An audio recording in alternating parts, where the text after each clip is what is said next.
What's going on, everybody? Mezariah here, back with another video. And today's video, I want to talk about obedience and how obedience is typically attached to people in your life and departing and detaching from people in your life.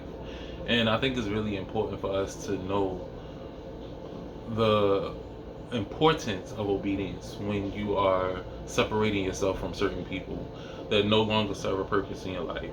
And that's no matter who they are. And we have to truly understand and get familiar with most of our obedience stems from not dealing with certain people or not interacting with certain people. When you have access to the spiritual realm, it shows you a different story as opposed to what you see in the physical. When you have a relationship with Jesus Christ and you understand the power of one human in interacting with different people and having relationships with certain people, a lot of them sometimes don't always serve you purpose depending on the foundation of that relationship. And we have to understand why it is so crucial, because most of our problems in life, our stagnation, the things that we go through, is because of other people. And of course, it's you too. You have to take accountability, but on the other end of that problem, it always typically lies another person. And as humans, we love and we become obsessed and addicted to each other, and it becomes idol worship. And that's the one of the biggest sins that the people in the Bible always had to deal with, was idol worship. It wasn't typically uh, idolizing other people per se, but it was more so a problem with them worshiping other gods. And in America, in today's society, we have let people become idols in our hearts, and they have become our gods. And we have to get away and learn how to detach and separate the physical from the spiritual, and being obedient when it comes to separating yourself from a person is so crucial. It is so crucial because God will be so specific about what he's telling you in a dream, in a vision. And when God wants to show you something and he wants to be specific, he will be sometimes, I wouldn't say dramatic, but the way it plays out in the spiritual realm, it's like a movie sometimes.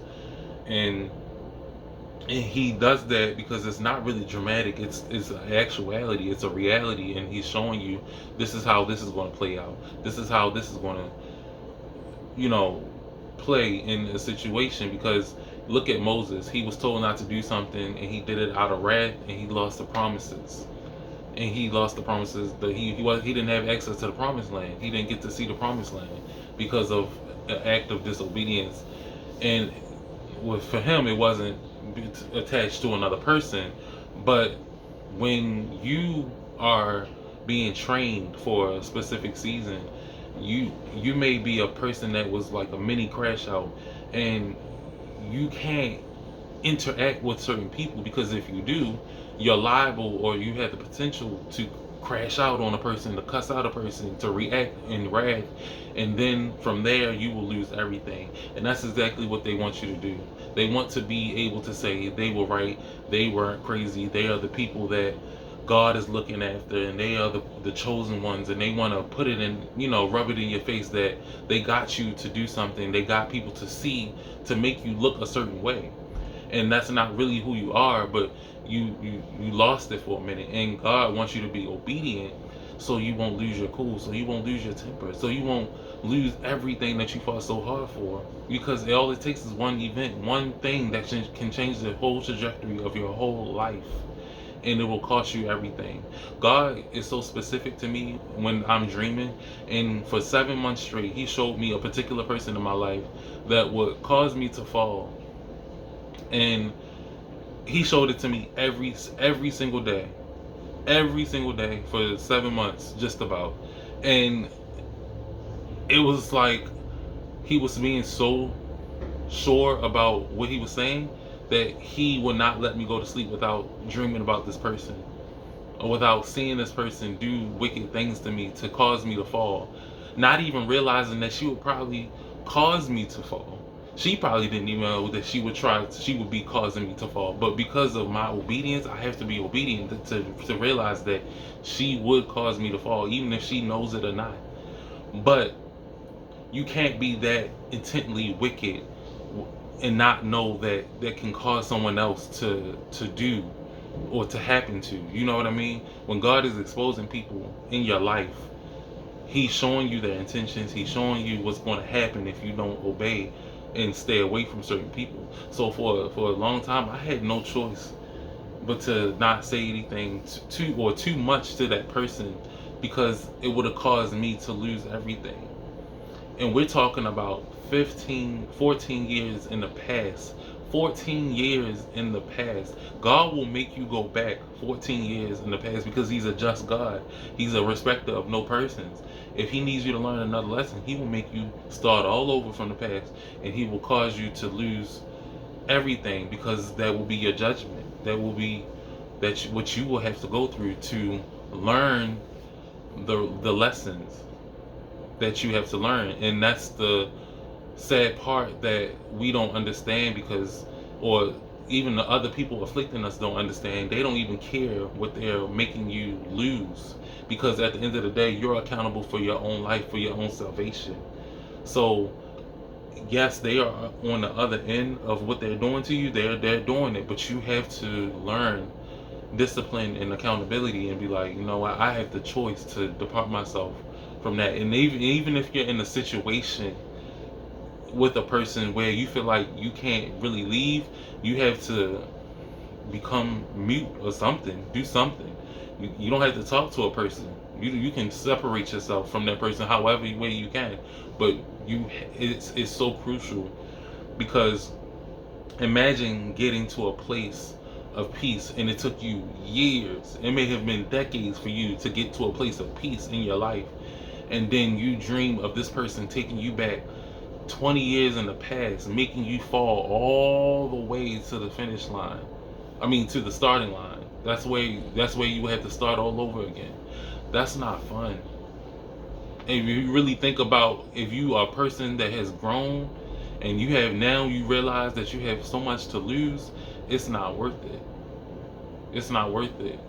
Christ should be at the epicenter of your soul. Like, you, please pray. Create a prayer life. If you don't know how to pray, say whatever. Because there are people out here trying to keep you from growing and making you fall and making you go back to another stage in life where you don't want to be, where you know that you came from. The beginning, Walgreens is the beginning of my come up. That was when I first started working. That was the beginning of a lot of hard times mentally for me, even though it was a blessing. That was my first job. I was 17, but that was the beginning of a lot of curses for my life. And God typically shows that in the spiritual realm when He is showing me that someone is going to cause me to fall. And that's a clear indicator. Me and God have a great language, and He shows me every day what the enemy is trying to do to cause me to fall, to go back to that place. And that sticks with me all the time, because whenever I see that, I know that the enemy is trying to cause me to move in complete backwardness, and he's using typically another person. So I'll reiterate obedience, because it's attached to knowing how to move with people, knowing how to deal with people, knowing how to depart and detach from people. And we forget how much power we have given people over our emotions, and we have to protect our emotions through the power of Christ. We have to be able to guard our hearts. Psalms 4:23 says, guard our hearts, for it flows the issues of life.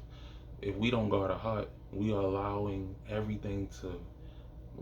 heart to filter every little thing, and then we get emotional and we become reactionary. And it's not wise to do that. It's not wise to let everything come through your heart. We have to guard it, because we are human, and we have so much potential to use our emotions for the worst. So there are people that you have to detach from. There are people that you have to depart from, so you will not fall into that trap. Because if you do, you are liable to go all the way to back, the very back of the line, square one.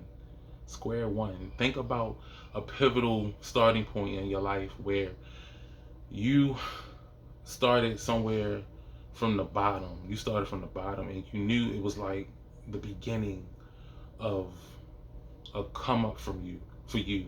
And you get to this place of peace after going through so many trials, having a temper problem, having an attitude problem, being all sorts of wicked and having all this sin in your life, and then you get to a place of peace 14 years later where you're recovered, you've healed, you're not angry all the time, you're at peace, you have peace, and then this one little moment causes you to lash out and to go haywire. Your attitude, your mind goes crazy because of someone offending you or someone doing something to you. And now you're all the way back at square one because God will push you back. He will push you right back to where you started just for you to learn a lesson. That's not fun at all. That's not fun. And it really, and what it is all of our ego. It's an ego problem. We don't want someone to be to to to do something to us that we feel like that we can't control. It's an ego and it's a pride problem. It is what it is. Let them say whatever they want. Let them do whatever they want. It it's not worth it. It's not worth it. I'm telling you, because the enemy will cause you to lose everything. He will cause you to lose everything. And we've seen horror stories like that. And that's a horror story to me. Imagine you come up and you have everything, you have your life, and then you wind up in a field as a beast, and you turn into a different creature like Nebuchadnezzar. That's the only example I could give you when he was a king and he was brought low and he was turned into a beast of the field, and that's a whole different story. But that's the best thing I could use because here's a person who's high and mighty and has everything, and he's brought so low, and he has nothing now, and he has no choice but to depend on the Father. So I always reiterate to be obedient when it comes to detaching yourself from people. If you know you're not supposed to be around certain people, stay away from them. Do not allow someone to come into your life like a roach and infest it. Because once one roach comes, a lot of others come. They want to bring the spirit of poverty on you. You be around some people and all you see is roaches crawling somewhere, or you'll just start seeing rats come out of nowhere. And you have to pay attention to stuff like that because that's God speaking to you. These people don't. They want you to be poor. They want you to have nothing. They want you to be less than. They want to project their own spirits onto you, and that's what a lot of people are doing. They project their own issues or their insecurities onto you, and essentially what they're doing, they're projecting the spirits onto you, and you could be dealing with those spirits for some time and being afflicted with it. And when you are obedient, you evade those issues, you evade those afflictions. No matter how much you love a person, no matter how much you are infatuated with them, do not become obsessed in a way that you feel like you can't depart from them, because then it becomes idol worship, and then you start carrying the burdens of their problems. Then you start becoming them. You start taking on their issues. If you Now we are, as believers in God, we are supposed to take on each other's burdens, but is it in a holy way or is it in a demonic way when the that person afflicting you is trying to project his issues or her issues on you? It's a difference. It's always a sinister version of what God is doing.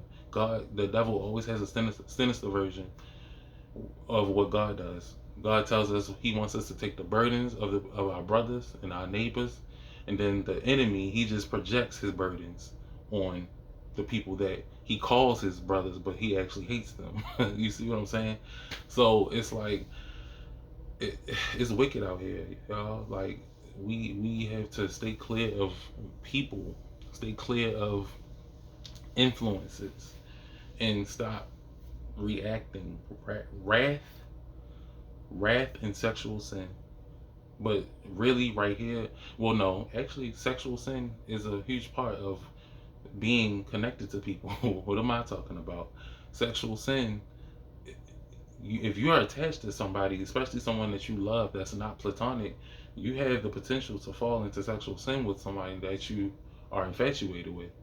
And when it comes to wrath, if you don't like a person or if they irritate you all the time and y'all don't get along, wrath can come about. So wrath and sexual sin keeps you from the promises of God. One of Jacob's sons, I think it was Reuben, he was cursed by his father and he lost his blessings because of sexual sin. I believe he slept with his father's wife. If I'm not mistaken, I don't know what book that was in. Was that in Joshua? I think that was in Joshua. But that is proof that sexual sin causes causes you to lose your blessing, and wrath causes you to lose your blessings. Those are the two main things that causes you to lose promises, and we are not with any of that. We have to stay clear from all of it because it's a trap. I'm telling you, it's a trap. Every time you do it, every time you are in the midst of it, you get set back or you get delayed. It's not something you want to deal with. It's not something that you want to fall into. And even me, I'm sitting here telling this to y'all. I have to be careful. I cannot fall into a trap of wrath because I am a person who was in sexual sin and used to be wrathful, used to have a temper, typically always provoked by people, but I had those two things that I used to deal with. And it took me years to truly get to a place of peace. I wasn't out here crazy and killing people, but excuse me, unaliving people. But it's real. It's real. So that's all, guys. I'm done for today. I'll be back with another video soon. That's it. That's all. I'm out.